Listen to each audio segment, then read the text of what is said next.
ইতিমধ্যে কিন্তু ঢাকা বিশ্ববিদ্যালয়ে যারা মানবিক এবং বিজ্ঞান শাখার স্টুডেন্ট ছিল তাদের ইতিমধ্যেই সাবজেক্ট দিয়ে দেওয়া হয়েছে। তোমরা কে কোন সাবজেক্ট পেয়েছো অবশ্যই কমেন্টে জানাবা।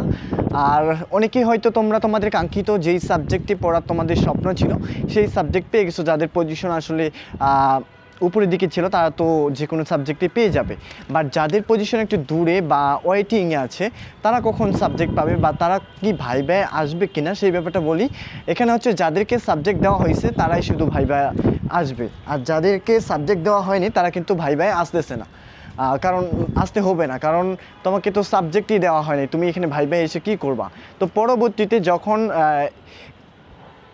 মানে এখানে যারা আসলে সাবজেক্ট পেয়েছে তারা যদি ওই ডিপার্টমেন্টগুলোতে আসলে ভর্তি হয়ে যায় বা কনফার্ম করে, তাহলে পরবর্তীতে যখন কিছু সিট ফাঁকা হয়ে যাবে তখন কিন্তু তোমাকে আবার ওয়েটিং লিস্ট থেকে টানবে বা ডাকবে, তখন তোমাদের আসলে আসতে হবে।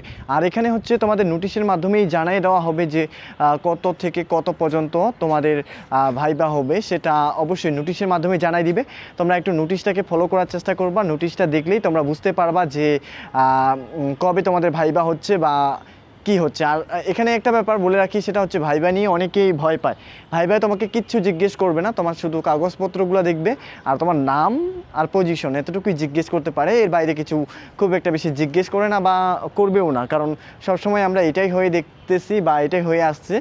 আর এখানে তোমাকে হয়তো এরকম কিছু একটা সুযোগ দিতে পারে যে তোমার উপরে কোনো একটা সাবজেক্টে সিট খালি আছে, তুমি জিজ্ঞেস করতে পারো, এতটুকুই। এখন আসলে ওইভাবে দেয় না, কারণ এখন তো সরাসরি আসলে তোমাকে তোমার ড্যাশবোর্ড থেকে তুমি জানতে পাও যে তোমার কোন সাবজেক্টটা এসেছে।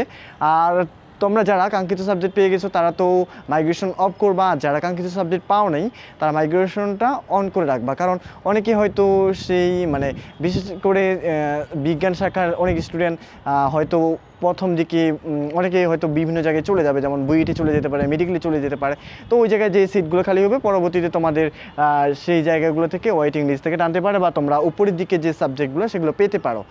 অন্যদিকে মানবিকের স্টুডেন্টদের ক্ষেত্রে খুব একটা বেশি ওয়েটিং লিস্ট থেকে টানে না যদিও, কিন্তু তারপরও অনেকেই হয়তো ভালো সাবজেক্ট পেয়ে যাওয়ার কারণে অন্যান্য ইউনিভার্সিটিগুলোতে চলে যেতে পারে। অনেকে হয়তো ঢাকা ইউনিভার্সিটির লাস্টের দিকে সাবজেক্টগুলো পেয়ে যায়, তখন সে এই সাবজেক্টে না পড়ে তখন অন্য একটা ইউনিভার্সিটির ভালো একটা সাবজেক্টে চলে যাওয়ার ট্রাই করে।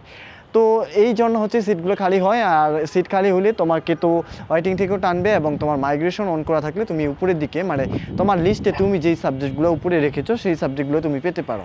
তো এটাই ছিল। তোমরা যারা সাবজেক্ট চয়েস নিয়ে অনেক ভয়ে আছো কি হবে